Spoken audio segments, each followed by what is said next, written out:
नमस्कार, मैं हूं साक्षी मंगाई। न चयन समिति का गठन किया गया था, न विज्ञापन जारी किए गए थे, न ही कोई प्रतियोगिता परीक्षा आयोजित की गई थी। और तो और विधानसभा में तदर्थ नियुक्तियां करते समय अनुसूचित जातियों, पिछड़े वर्ग और बाकी की श्रेणियों का प्रतिनिधित्व भी सुनिश्चित नहीं किया गया था।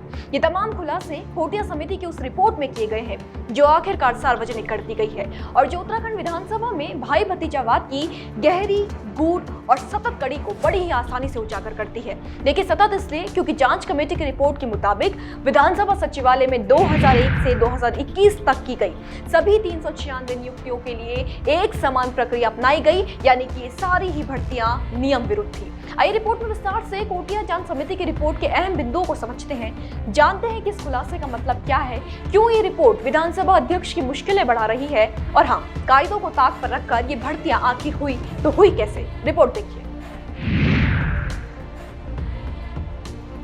पहले तो आपको याद दिला दें कि विधानसभा में 2021 से हुई 72 तदर्थ नियुक्तियों का मामला तूल पकड़ने के बाद पिछले साल विधानसभा अध्यक्ष रितु खंडूड़ी भूषण ने सितंबर माह में विशेषज्ञ समिति गठित की थी। पूर्व आईएएस डीके कोटिया की अध्यक्षता में गठित इस समिति ने 20 दिन के भीतर 2001 से 2021 तक हुई भर्तियों की जांच कर अपनी रिपोर्ट सौंप दी थी। इसी रिपोर्ट के आधार पर अध्यक्ष ने 2016 से 2021 तक 228 नियुक्तियों को रद्द कर कर्मचारियों को बर्खास्त कर दिया था। ठीक, यहाँ पर गौर कीजिए कि रिपोर्ट के आधार पर अध्यक्ष ने फैसला तो सुनाया, लेकिन इस रिपोर्ट को सार्वजनिक नहीं किया गया था। विपक्ष बार बार कोटिया समिति की जांच रिपोर्ट को सार्वजनिक कराने की मांग कर रहा था।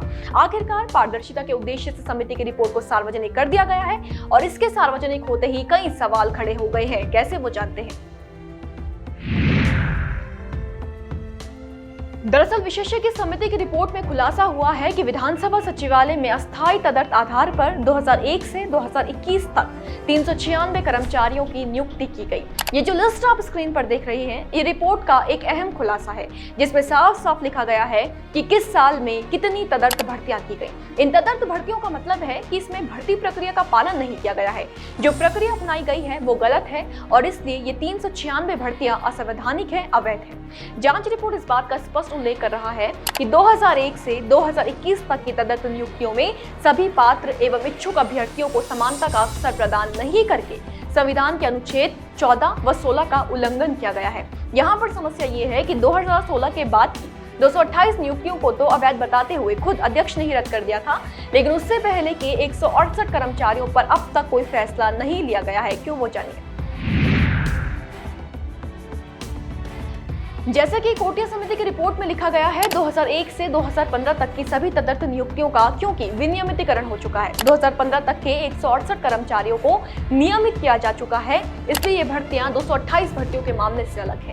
इनके संबंध में ऐसे ही निर्णय लिया जाना उचित नहीं होगा। इसके समाधान के लिए समिति ने रिपोर्ट में सुझाया है कि सुप्रीम कोर्ट की संविधान पीठ द्वारा उमा देवी मामले में दिए गए निर्णय के परिप्रेक्ष्य में इसका विधिक परीक्षण कराया जाना चाहिए। यानी कि समिति ने ये तो माना है कि नियुक्तियां भी सीधी सीधी अवैध है, पर क्योंकि इन्हें नियमित किया जा चुका है तो इस पर विधिक राय लेने के बाद ही फैसला सुनाया जाना कमेटी के मुताबिक सही होगा। देखिए, विधिक राय लेने की बात अध्यक्ष खंडूड़ी ने भी काफी समय पहले कर दी थी, फिर क्यों विपक्ष उन्हें घेर रहा है वो जानना जरूरी है। पर उससे पहले ये समझ लें कि ये सारी नियुक्तियां जो हुई है ये अगर प्रक्रिया से नहीं हुई है तो हुई कैसे। इस अहम सवाल का जवाब भी कमेटी ने रिपोर्ट में दिया है। जी हाँ, कोटिया समिति की जांच रिपोर्ट में साफ लिखा गया है कि इन भर्तियों के लिए इच्छुक अभ्यर्थियों से कभी कोई आवेदन पत्र मांगे ही नहीं गए थे। यहाँ इस्तेमाल किए गए थे व्यक्तिगत आवेदन पत्र। रिपोर्ट में लिखा गया है कि मात्र व्यक्तिगत आवेदन पत्रों पर नियुक्ति प्रदान कर दी गई है। इन व्यक्तिगत आवेदन पत्रों में विधानसभा सचिवालय में नियुक्ति दिए जाने का अनुरोध किया गया तथा इन व्यक्तिगत आवेदन पत्रों पर नियुक्ति प्रदान कर दी गई थी। तो ये वो नीति विरोध तरीका था जिसका प्रयोग करके योग्य युवाओं का अधिकार मारा गया और मनचाहे लोगों को नौकरी दे दी गई। अब आते हैं इस सवाल पर कि मामले में इस अध्यक्ष का घेराव क्यों और कौन कौन कर रहा है। इसके लिए जरा कांग्रेस को सुन लीजिए। ये हतप्रभ करने वाले तथ्य सामने आ रहे हैं। रिपोर्ट सार्वजनिक की गई इतने लंबे समय बाद, पूरे प्रदेश की जनता को इंतज़ार था जिस रिपोर्ट का, उसको इतने समय बाद सार्वजनिक क्यों किया गया, पहले तो प्रश्न यही उठता है। और उसके बाद रिपोर्ट में जो तथ्य आ रहे हैं सामने वो ये कि कोटिया कमेटी जो स्वयं विधानसभा अध्यक्ष के द्वारा गठित की गई थी, उन्होंने राज्य गठन के बाद सारी नियुक्तियों को अवैध ठहराया। जो विधानसभा के द्वारा काउंटर एफिडेविट दाखिल किया गया उच्च न्यायालय में, उन्होंने अवैध ठहराया सारी नियुक्तियों को। और अब महाधिवक्ता ने राय देने से इनकार कर दिया, ये कहकर कि नियमितीकरण के पीछे कोई वैध जानकारी मुझे नहीं दी गई है, कोई वैध दस्तावेज नहीं है कि जो लोग नियमित हुए हैं वो किस आधार पर नियमित हुए हैं। और ऐसे में विधानसभा स्पीकर का ये बयान इस सारे आलोक में आता है कि 2015 की नियुक्तियां बाकी नियुक्तियों से अलग हैं, लेकिन स्पीकर महोदया आधार नहीं बता पा रही हैं, तर्क नहीं दे पा रही हैं कि किस परिप्रेक्ष्य में अलग हैं। हम जानना चाहते हैं, हम बड़ी बेसब्री से उनके जवाब का इंतजार कर रहे हैं कि आप किस आधार पर ये बात कह रही हैं कि वो नियुक्तियां अलग हैं, जब आपकी कोटिया कमेटी अवैध ठहरा चुकी है।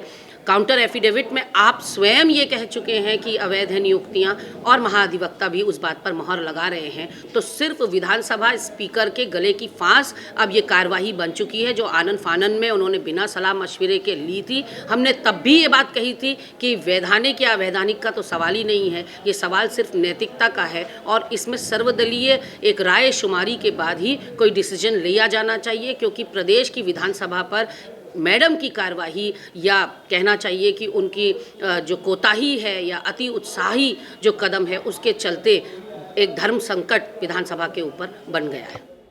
तो कहीं ना कहीं कांग्रेस का विस अध्यक्ष से ये सवाल है कि जिस भिन्नता का हवाला देकर उन्होंने अब तक 2016 से पहले की भर्तियों पर फैसला नहीं सुनाया है, वो उनका आधार क्यों नहीं दे पा रही।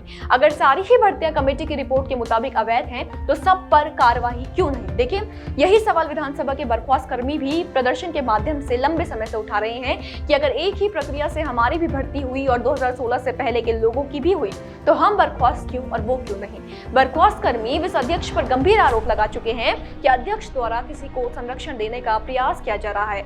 हालांकि इन सवालों पर विस अध्यक्ष का यही कहना है कि 2001 से 2015 तक के कर्मियों का मामला एकदम अलग है। उच्च न्यायालय में हटाए गए कर्मियों का प्रकरण विचाराधीन है, ऐसे में कोई टिप्पणी नहीं की जा सकती। अब देखना यह है कि ये रिपोर्ट आगे और कितने तरीकों से अध्यक्ष की मुश्किलें बढ़ाएगा। विपक्ष जो मुद्दे को जमकर भुना रहा है, कैसे इसका सामना किया जाएगा। इस समय उन लोगों का क्या जिनके द्वारा ये भर्तियां कराई गई, और क्या होगा 2016 से पहले की तमाम नियुक्तियों का। इन सवालों पर लगातार हमारी नजर है, जवाब लेकर फिर हाजिर होंगे। बने रहिए देवभूमि इनसाइडर के साथ। आज ही डाउनलोड करें देवभूमि इनसाइडर।